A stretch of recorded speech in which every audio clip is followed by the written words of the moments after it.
నమస్తే, welcome to super fast news. నేను దుర్గా. నేను కార్తీక్ అర్వాల్. దుర్మార్గ రాజకీయాలు చేసే చంద్రబాబు పాలిట పొలిటికల్ గా వైఎస్ జగన్ నిజంగా గొడ్డలేనని వైఎస్ఆర్సీపీ స్టేట్ కోఆర్డినేటర్ సజ్జల రామకృష్ణారెడ్డి విమర్శించారు. వైఎస్ జగన్ అంటే చంద్రబాబుకు భయం పట్టుకుందని, అందుకే గొడ్డలి పార్టీ అంటున్నారని మండిపడ్డారు. ముస్లిం మైనారిటీల సంక్షేమానికి వైఎస్ఆర్ కాంగ్రెస్ పార్టీ ఎప్పుడూ కట్టుబడి ఉంటుందన్నారు. తాడేపల్లిలోని కేంద్ర కార్యాలయంలో జరిగిన మైనారిటీ సదస్సులో పాల్గొన్న సజ్జల తాజా రాజకీయ పరిణామాలతో పాటు మైనారిటీల సమస్యలపై చర్చించారు.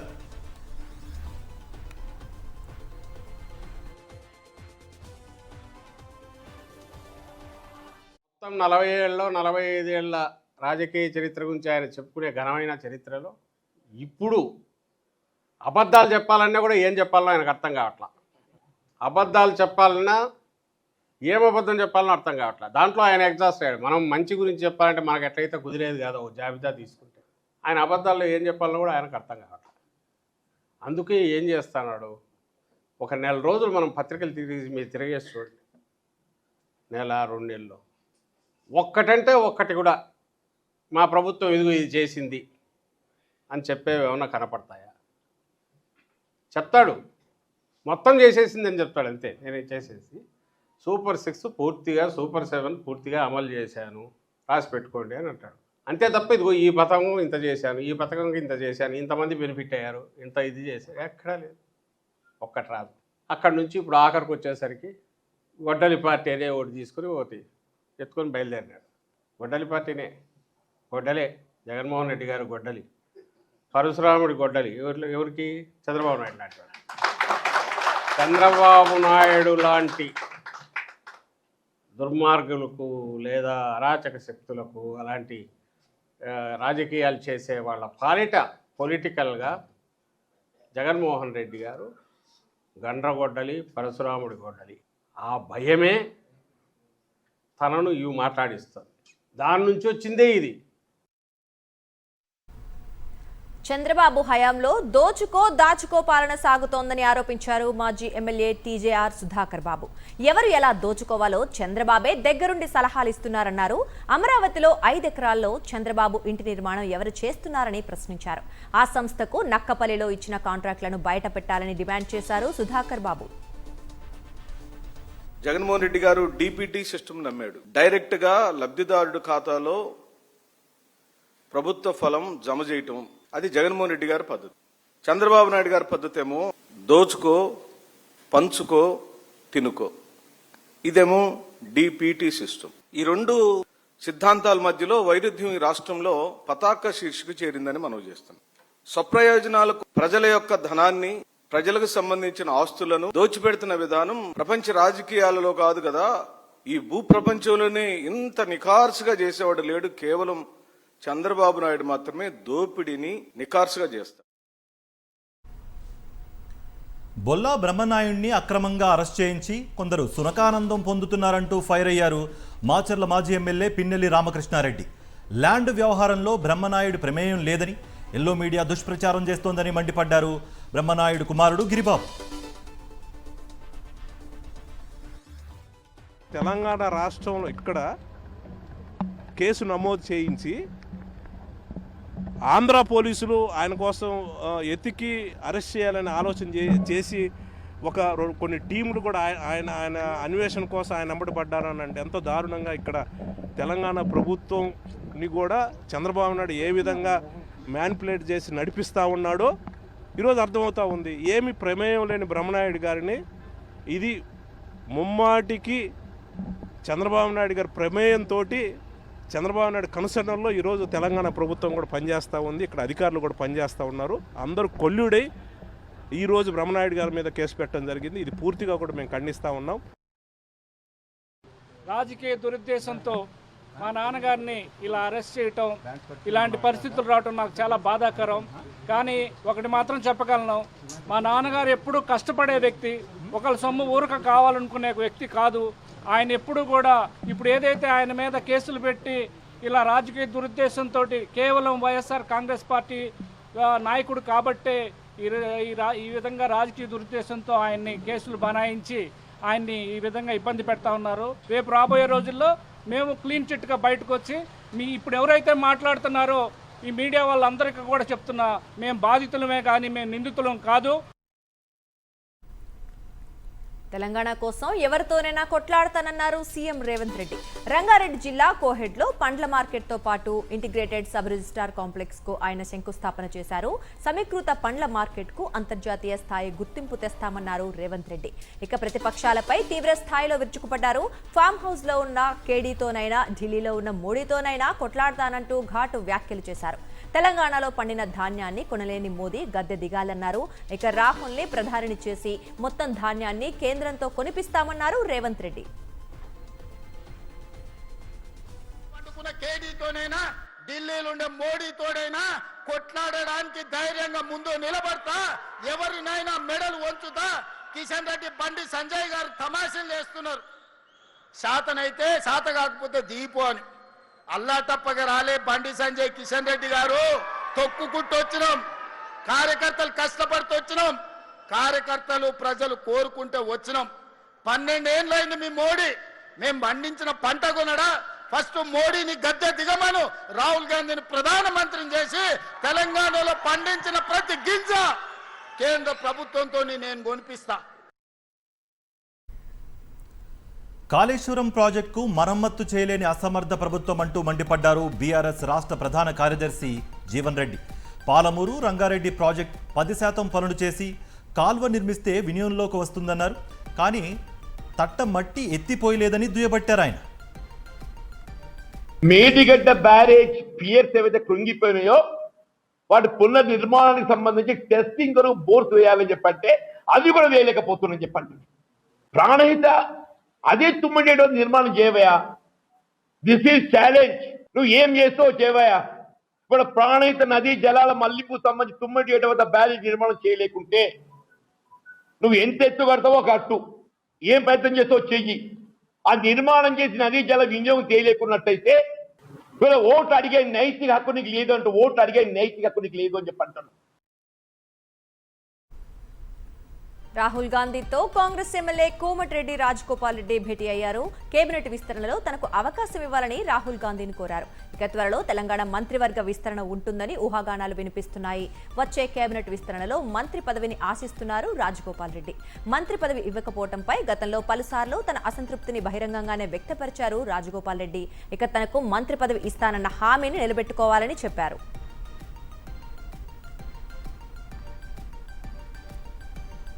పవన్ కళ్యాణ్ కోడి చెరువులోని సర్వే నెంబర్ 706లో భూమి కొనుగోలు చేసి అక్రమంగా రిజిస్ట్రేషన్ చేయించుకున్నారని ఆరోపించారు తెలంగాణ రక్షణ సేన అధినేత్రి కవిత. ఇరిగేషన్ శాఖ రికార్డుల్లో 10 ఎకరాల చెరువు సికం భూమి అని ఉంటే పవన్ కళ్యాణ్ మాత్రం 3 ఎకరాలే సికం, మరో 7 ఎకరాలు మాగాడి అని రిజిస్ట్రేషన్ చేయించుకున్నారని విమర్శించారు. కళ్యాణ్ గారు నిన్న మాట్లాడుకుంటే ఏమన్నారంటే, నా తప్పు ఉంటే అది శిఖం భూమి అయితే ప్రభుత్వానికి ఇచ్చేస్తాం అన్నారు. అయితే ఈయన రిజిస్ట్రేషన్ చేసుకునేటప్పుడు ఎన్ని తప్పులు దొరికాయంటే అందులో ఓన్లీ 3 ఎకరాలే శిఖము, మిగతా 7 ఎకరాలు మాగాని అని రాసింది. కానీ అది తప్పు. ఖచ్చితంగా రికార్డ్స్లో ఉంది. నేను ప్రభుత్వాన్ని డిమాండ్ చేస్తూ ఉన్నాను. ఇరిగేషన్ రికార్డులో 10 ఏకర్స్ శిఖం భూమి అని ఉన్నది. ఆ కాగితాలు మా దగ్గర ఉన్నాయి. కానీ ప్రభుత్వం దగ్గర ఆల్రెడీ డేటా ఉంటుంది కాబట్టి మీరు చర్యలు తీసుకోవాలని డిమాండ్ చేస్తున్నాను. పవన్ కళ్యాణ్ గారు నేను అడిగేది ఏంటంటే, మీరు వాపస్ ఇస్తా అన్నారు కదా, వాపస్ ఇచ్చేసేయండి. మామూలు రైతుల దగ్గర తీసుకున్నప్పుడు కాంపెన్సేషన్ ఎట్లా ఇస్తారో గవర్నమెంట్ మీకు కూడా ఏ టీడీఆరో ఏ పైసలో ఇస్తారు. అర్జెంటుగా వాపస్ ఇచ్చేసేయండి. నిజామాబాద్ జిల్లాలో యూరియా కొరతపై రైతుల ఆందోళనలు తీవ్ర రూపం దాల్చాయి. ఆర్మూర్ మండలంలోని పెర్కిట్ సొసైటీకి తాళం వేసి నిరసన వ్యక్తం చేశారు. ఇక యూరియా కోసం గంటల తరబడి ఎదురు చూడాల్సి వస్తోందని, యాప్ ద్వారా పంపిణీ విధానం రైతులకు ఇబ్బందిగా మారిందని ఆగ్రహం వ్యక్తం చేశారు. ప్రభుత్వానికి వ్యతిరేకంగా నినాదాలు చేస్తూ యూరియా యాప్ను వెంటనే తొలగించాలని డిమాండ్ చేశారు.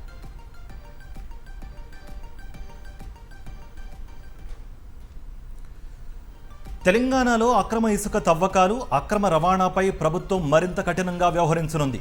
రాష్ట్రంలో ఇసుక ద్వారా వచ్చే ఆదాయాన్ని పెంచడంతో పాటు అక్రమ కార్యకలాపాలను పూర్తిగా అరికట్టేందుకు నిఘా వ్యవస్థను బలోపేతం చేయాలని మంత్రి వివేక్ వెంకటస్వామి అధికారులను ఆదేశించారు. సచివాలయంలో టీజీ ఎండీసీ అధికారులతో సమీక్షించారు. ఇసుక లభ్యత, తవ్వకాల నిర్వహణ, ఆదాయ పరిస్థితి, అక్రమ మైనింగ్ నియంత్రణ చర్యలపై సమగ్రంగా చర్చించారు. ఇసుక రవాణాపై కట్టుదిట్టమైన పర్యవేక్షణతో పాటు లారీల కదలికలను నిరంతరం గమనించే బలమైన నిఘా వ్యవస్థను ఏర్పాటు చేయాలని కూడా సూచించారు. అలాగే రాష్ట్ర వ్యాప్తంగా ఖనిజాల అన్వేషణ కార్యక్రమాలను వేగవంతం చేసి ప్రాధాన్యత అంశాలపై సమగ్ర నివేదికలు సమర్పించాలని అధికారులను ఆదేశించారు ఆయన. ఉమ్మడి పాలమూరు జిల్లాలో సీఎం రేవంత్ రెడ్డి 2 రోజుల పర్యటనపై బీఆర్ఎస్ నేతలు తీవ్ర స్థాయిలో మండిపడ్డారు. పెండింగ్ ప్రాజెక్టులపై స్పష్టత ఇవ్వలేకపోయారని విమర్శించారు.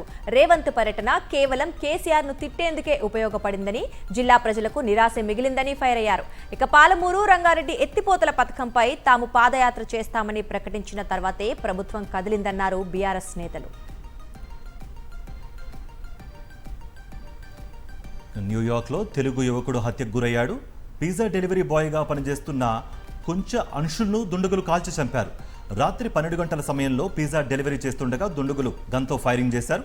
దీంతో అతను అక్కడికక్కడే మృతి చెందాడు. మృతుడు కొంచెం అంశుల్ మేడ్చల్లోని గుండ్లపోచంపల్లికి చెందిన యువకుడు.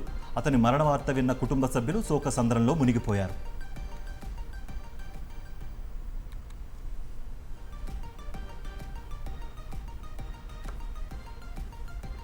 డిఎస్సీలో జరిగిన అక్రమాలపై పోరాటాన్ని మరింత ఉధృతం చేయాలని వైఎస్ఆర్సీపీ నిర్ణయించింది.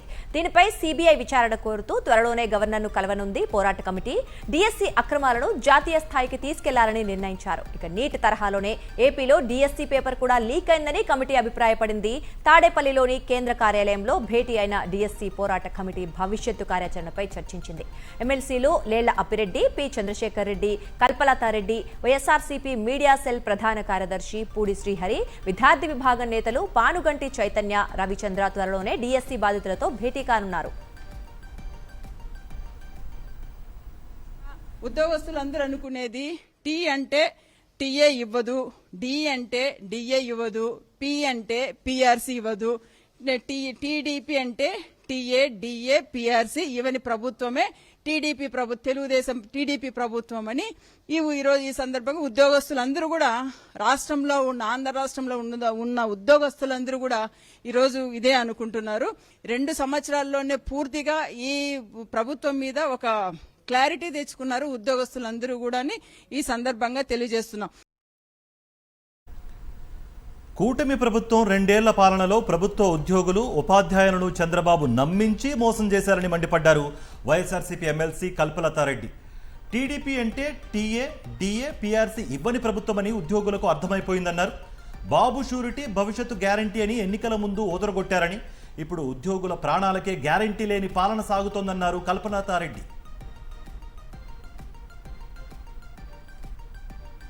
కృష్ణా జిల్లా నిడమానూరులో కూల్చివేతల వ్యవహారం ఉద్రిక్తతకు దారితీసింది. విజయవాడ రూరల్ మండలం నిడమానూరులో పేదల ఇళ్ల తొలగింపునకు సిద్ధమైంది ప్రభుత్వం. రైల్వే ఫ్లైఓవర్ నిర్మాణం పేరుతో 100 కుటుంబాలను ఖాళీ చేయించేందుకు యత్నించింది. ఫ్లైఓవర్ నిర్మాణం వద్దంటూ 2 రోజులుగా బాధిత కుటుంబాలు ఆందోళన చేస్తున్నాయి. ఇక ఈ రోజు ఇళ్లను కూల్చివేసేందుకు అధికారులు ప్రొక్లైన్లను తీసుకొచ్చారు. దీంతో ప్రొక్లైన్లను అడ్డుగా కూర్చున్న బాధితులు నిరసన వ్యక్తం చేశారు. దీంతో ఉద్రిక్తత నెలకొంది.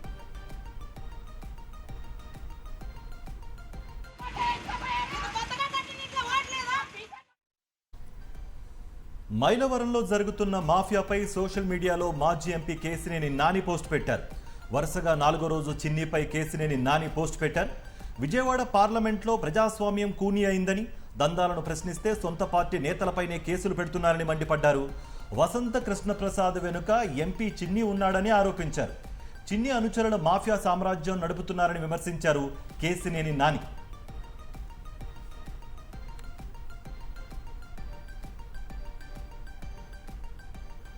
రాష్ట్రంలో సరికొత్త స్కామ్ కు కూటమి సర్కార్ తెరదీసిందన్నారు వైఎస్ఆర్సీపీ గుంటూరు జిల్లా పరిశీలకుడు పోతిన మహేష్. దేవాలయాలకు చెందిన 138,848 ఎకరాల భూములను దేవాలయాల ఆస్తుల జాబితా నుండి తొలగించి ప్రైవేటు వ్యక్తులకు కట్టబెడుతున్నారని ఆగ్రహం వ్యక్తం చేశారు పోతిన మహేష్. ఏ విధంగా దేవాదాయ శాఖకు చెందినటువంటి భూముల్ని దేవాలయాల ఆస్తుల జాబితా నుంచి తొలగించి, నిషేధిత ఆస్తుల జాబితా నుంచి తొలగించి ప్రైవేటు వ్యక్తులకి కట్టబెడతారు. దేవాదాయ శాఖకు చెందినటువంటి భూముల్ని, చుక్కల భూముల్ని, పోరంబోకు భూముల్ని విలేజ్ ఇనామ్ సర్వీసు భూముల్ని ఒకేలా ఏ విధంగా చూపిస్తారో మీరు సమాధానం చెప్పాలి. అధికార అండతో వైఎస్ఆర్ జిల్లా బద్వేలులో టీడీపీ నేతలు రెచ్చిపోతున్నారు. టీడీపీ మాజీ సర్పంచ్ సుబ్బారెడ్డి 3 కోట్ల విలువ చేసే సత్రం స్థలం కబ్జా విషయం మర్చిపోకముందే మరో ఘటన వెలుగులోకి వచ్చింది. మున్సిపాలిటీ పరిధిలోని ఎన్జీఓ కాలనీలో తమ ఇంటిని సుబ్బారెడ్డి కబ్జా చేసి వేధిస్తున్నాడని బాధితురాలు నరసమ్మ కన్నీరు మున్నీరుగా విలిపిస్తున్నారు. ఇంటి నిర్మాణం కోసం అప్పులు చేశామని, ఇప్పుడు తమ ఇంటిని సుబ్బారెడ్డి కబ్జా చేశాడని ఆవేదన వ్యక్తం చేస్తోంది ఆ బాధితురాలు.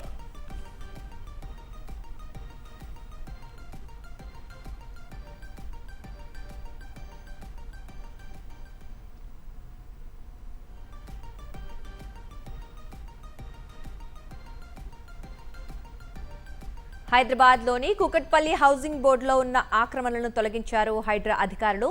ఫుట్పాత్ పై ఉన్న షాపులను తొలగించారు. కొందరు చిరు వ్యాపారులు స్వతహాగా దుకాణాలను తీసేయగా మిగిలిన డబ్బాలను జేసీబీలతో తొలగించారు హైడ్రా అధికారులు.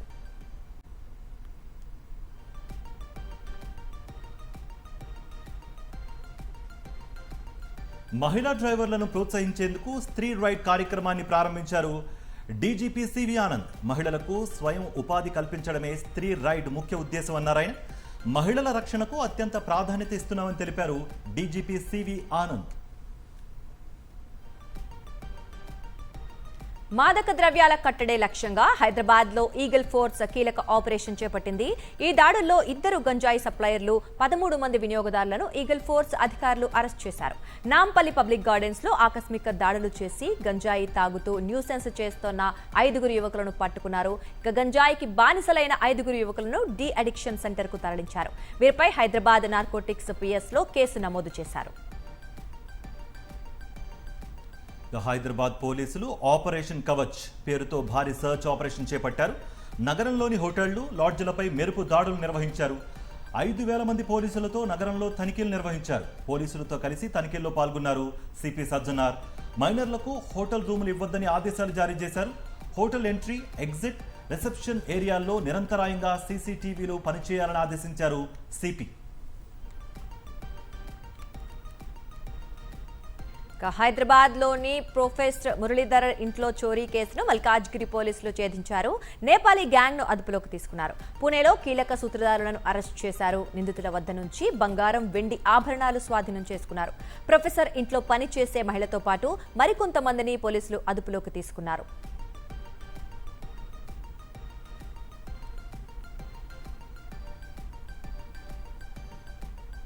హైదరాబాద్లో వాతావరణం ఒక్కసారిగా మారిపోయింది. పలు ప్రాంతాల్లో భారీ వర్షం కురిసింది. ఇప్పటి వరకు భానుడి భగభగలతో, తీవ్రమైన ఎండలతో అల్లాడిపోయిన నగరవాసులకు ఇది నిజంగానే ఒక పెద్ద ఉపశమనం కలిగించింది. ఒక్కసారిగా ఆకాశం మేఘావృతమై హైదరాబాద్లోని పలు ప్రాంతాల్లో భారీ వర్షం కురిసింది. ఇక జనసేన నేత నాగబాబుకు ప్రకాష్ రాజ్ కౌంటర్ ఇచ్చారు. మేం గొర్రెలం కాదు, బానిస బతుకు బతకటానికి ప్రశ్నించడం మా హక్కు, ఏ నాయకుడైనా సమాధానం చెప్పాల్సిందే అన్నారు. బెదిరింపులు వద్దంటూ నాగబాబుకు ప్రకాష్ రాజ్ చురకలంటించారు.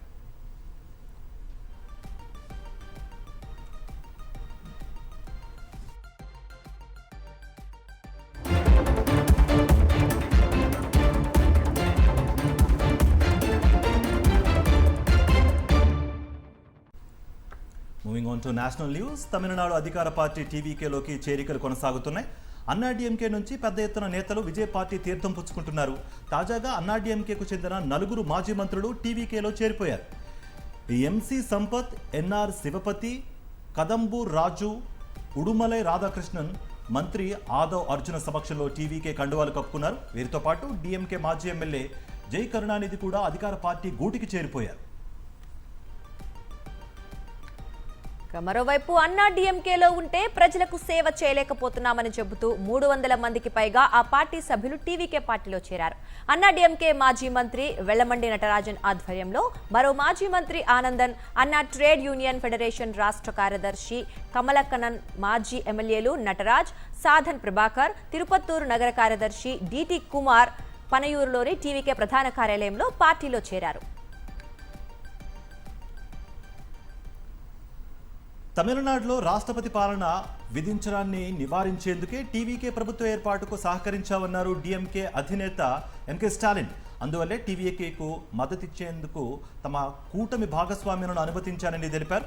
రాష్ట్రపతి పాలన వస్తే అది తమిళనాడులో బీజేపీ పాలనకు దారితీసే అవకాశం ఉండడం వల్లే ఈ నిర్ణయం తీసుకున్నట్టు చెప్పారు ఆయన.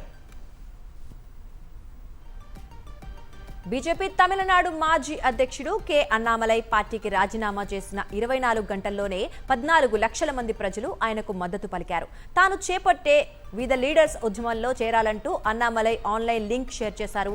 ఇక దీనికి ప్రజల నుంచి పెద్ద ఎత్తున స్పందన వస్తోంది. శనివారం సాయంత్రానికి 14,67,000 మందికి పైగా ప్రజలు అందులో చేరారు. పశ్చిమాసియాలో ఉద్రిక్తతల నేపథ్యంలో ప్రధాని నరేంద్ర మోదీ కీలక భేటీ నిర్వహించారు. పీఎం ఎకనామిక్ అడ్వైజరీ కౌన్సిల్తో సమావేశమయ్యారు. యుద్ధ ప్రభావాన్ని తగ్గించే చర్యలపై చర్చించినట్టుగా సమాచారం. ఆర్థిక వృద్ధిని బలోపేతం చేయడం, బయటి నుంచి వచ్చే ఒడిదొడుకులను తట్టుకునే సామర్థ్యాన్ని పెంచడం, వ్యాపారాలకు మరింత అనువైన వాతావరణాన్ని కల్పించేలా సంస్కరణలు వేగవంతం చేయడం వంటి అంశాలపై దృష్టి సారించినట్టు తెలుస్తోంది. కర్ణాటక కేబినెట్లో శాఖల కేటాయింపు చిచ్చు చల్లార్చింది. మంత్రి పదవికి రాజీనామా చేసిన సీనియర్ నేత రామలింగారెడ్డిని బుజ్జగించారు. సీఎం డీకే శివకుమార్ జయనగర్లోని ఓ ప్రైవేటు హోటల్లో సుదీర్ఘంగా చర్చలు జరిపారు. శాఖల కేటాయింపుపై తాము కూర్చొని మాట్లాడుకున్నామని, సమస్య సద్దుమణిగిందని వెల్లడించారు. ఇక పార్టీ నేతల మధ్య ఉన్న అభిప్రాయ భేదాలను త్వరలో పరిష్కరించుకుంటామని తెలిపారు డీకే. ఆర్జేడీ అధినేత లాలూ ప్రసాద్ యాదవ్ నివాసం వద్ద పార్టీ శ్రేణులు కర్రలతో కాపలాగాస్తున్న దృశ్యాలు ప్రస్తుతం సోషల్ మీడియాలో వైరల్గా మారాయి. లాలూ, ఆయన భార్య రబ్రీదేవికి ఉన్న Z+ సెక్యూరిటీని బీహార్ ప్రభుత్వం ఇటీవల విత్డ్రా చేసుకుంది. ఆ స్థానంలో ప్రత్యేక సాయుధ పోలీసులతో భద్రత కల్పించింది. ఈ చర్యను తీవ్రంగా వ్యతిరేకించిన లాలూ కుటుంబం తమకు కేటాయించిన భద్రత వద్దంటూ సిబ్బందిని వెనక్కు పంపింది. ఈ క్రమంలోనే పాట్నాలోని 10 సర్క్యులర్ రోడ్లో ఉన్న లాలూ నివాసం వద్ద పలువురు ఆర్జేడీ నేతలు కర్రలు పట్టుకుని కాపలా కాయడం ప్రస్తుతం చర్చనీయాంశంగా మారింది. Neat paper leak, CBSE OSM వ్యవస్థలో అవకతవకలపై జంతర్ మంతర్లో నిరసన ప్రదర్శన చేపట్టింది కాక్రోచ్ జనతా పార్టీ. కేంద్ర విద్యాశాఖ మంత్రి ధర్మేంద్ర ప్రధాన్ రాజీనామా చేయాలని డిమాండ్ చేసింది. వేలాది మంది యువతీ యువకులు ఈ ఆందోళనకు స్వచ్ఛందంగా తరలివచ్చారు. ప్రభుత్వానికి వ్యతిరేకంగా గళమెత్తిన వారిని అరెస్టులతో అణగదొక్కుతున్నారని మండిపడ్డారు పార్టీ ఫౌండర్ అభిజిత్ దీప్కే. లద్దాఖ్ పర్యావరణ ఉద్యమకారుడు సోనం వాంగ్చుక్ కూడా ఈ నిరసన ప్రదర్శనలో పాల్గొన్నారు. Neat paper leak, CBSE OSM విధానంలో లోపాలను నిరసిస్తూ హర్యానా కాంగ్రెస్ కథం తొక్కింది. కురుక్షేత్రలో సీఎం నివాసం వద్ద ఆందోళన చేపట్టారు కాంగ్రెస్ కార్యకర్తలు. ఎంపీ దీపేందర్ సింగ్ హుడా నాయకత్వంలో భారీ నిరసన ప్రదర్శన చేపట్టారు. ధర్మేంద్ర ప్రధాన్ను వెంటనే బర్తరఫ్ చేయాలని డిమాండ్ చేశారు. బ్యారికేడ్లు దాటుకుని సీఎం నివాసాన్ని ముట్టడించేందుకు యత్నించిన ఆందోళనకారులను పోలీసులు అడ్డుకున్నారు. వాటర్ క్యానన్స్ ప్రయోగించారు.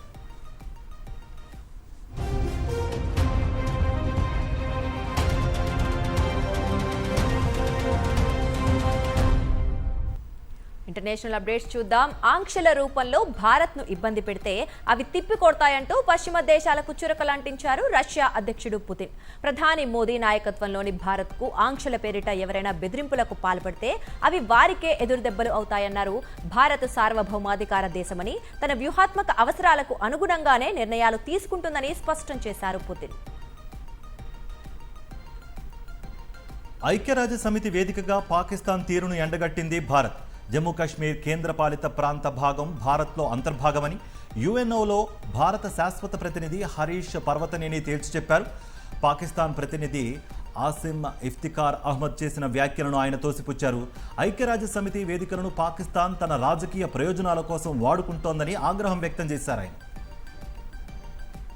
అమెరికా ఉపాధ్యక్షుడు జేడీ వాన్స్ చేసిన వ్యాఖ్యలు వివాదాస్పదంగా మారాయి. యూరప్ దేశాల్లోకి అడ్డగోలుగా వస్తోన్న భారీ వలసల వల్ల అక్కడి నాగరికత క్షీణిస్తోందని తీవ్ర విమర్శలు చేశారు. ఇదొక వలసదారుల దండయాత్ర అంటూ బ్రిటన్లో శ్వేత జాతీయుడైన ఓ విద్యార్థి హత్యోదంతాన్ని ప్రస్తావించారు వాన్స్. ఇది అమెరికా, బ్రిటన్ మధ్య దౌత్యపరమైన రాజకీయ ఉద్రిక్తతలకు దారితీసింది. పశ్చిమాసియా మరోసారి భగ్గుమంది. అమెరికా, ఇరాన్ మధ్య దాడులు, ప్రతిదాడులు జరిగాయి. సముద్ర రవాణాకు కీలకమైన హర్మూజ్ జలసంధి సమీపంలో అమెరికా బలగాలపై ఇరాన్ డ్రోన్లు ప్రయోగించింది. దీనిపై ఆగ్రహం వ్యక్తం చేసిన అగ్రరాజ్యం ఇరాన్కు చెందిన తీర ప్రాంత నిఘా రాడార్ కేంద్రాలే లక్ష్యంగా దాడులు నిర్వహించింది.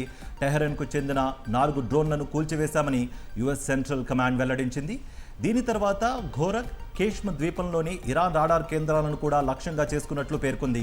మరోవైపు కువైట్లోని అమెరికా స్థావరాల లక్ష్యంగా ఇరాన్ క్షిపణులు డ్రోన్లతో విరుచుకుపడింది. తమ గగనతలంపైకి దూసుకొస్తున్న క్షిపణులు డ్రోన్లను వైమానిక రక్షణ వ్యవస్థలో అడ్డుకున్నాయని కువైట్ తెలిపింది. ఈ క్రమంలో ప్రజలు అప్రమత్తంగా ఉండాలని అధికారులు హెచ్చరికలు జారీ చేశారు. అటు బహ్రెయిన్లో కూడా సైరన్లు మోగడంతో బలగాలు అప్రమత్తమయ్యాయి.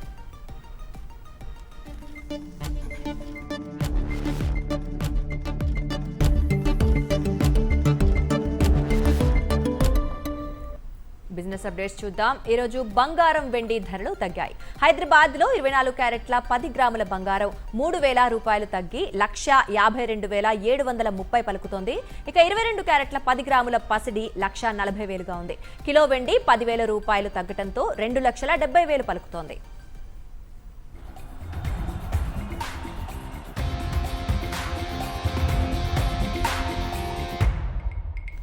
Let's dive into sports updates. Team India senior cricket జట్టుకు ఎంపికైన అతి పిన్న వయస్కుడిగా చరిత్ర సృష్టించాడు వైభవ్ సూర్యవంశీ. ఐర్లాండ్, ఇంగ్లాండ్తో జరగబోయే T20 సిరీస్లకు వైభవ్ సూర్యవంశీని ఎంపిక చేసింది BCCI. దీంతో 15 ఏళ్ల 71 రోజులకే జాతీయ జట్టుకు ఎంపికై మాస్టర్ బ్లాస్టర్ సచిన్ టెండూల్కర్ రికార్డును బ్రేక్ చేశాడు వైభవ్. 16 ఏళ్ల 205 రోజుల వయసు ఉన్నప్పుడు సచిన్ సీనియర్ జట్టుకు ఎంపికయ్యాడు. 1980 దశకం నుంచి సచిన్ పేరిట ఉన్న ఆ రికార్డును వైభవ్ సూర్యవంశీ సొంతం చేసుకున్నాడు. ఇక ప్రతిష్టాత్మక నార్వే చెస్ టోర్నీలో భారత యువ గ్రాండ్ మాస్టర్ ప్రజ్ఞానంద చరిత్ర సృష్టించాడు. క్లాసికల్ విభాగంలో టైటిల్ సాధించాడు. చివరి రౌండ్లో జర్మనీ క్రీడాకారుడు విన్సెంట్ కిమర్ పై గెలుపొందాడు. దీంతో నార్వే చెస్ టోర్నీ టైటిల్ విజేతగా నిలిచిన తొలి భారతీయుడిగా ప్రజ్ఞానంద ఘనతకెక్కాడు. మరో భారత స్టార్ గుకేష్ చివరి రౌండ్లో ఓటమి పాలయ్యాడు. అతడిపై మాగ్నస్ కార్ల్సన్ విజయం సాధించాడు.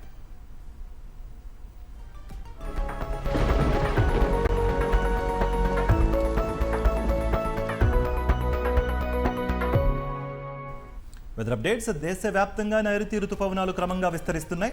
దక్షిణాది రాష్ట్రాల్లో విస్తృతంగా వర్షాలు కురుస్తున్నాయి. కేరళం, కర్ణాటక, తమిళనాడులో భారీ నుంచి అతి భారీ వర్షాలు కురిసే ఛాన్స్ ఉందని వాతావరణ శాఖ హెచ్చరించింది. కేరళంలో భారీ వర్షాలు విధ్వంసం సృష్టిస్తున్నాయి. అనేక జిల్లాల్లో ఇండ్లు ధ్వంసం కాగా రోడ్లు నీట మునిగాయి. భారీ వర్షాల కారణంగా ఒకరు మరణించారు.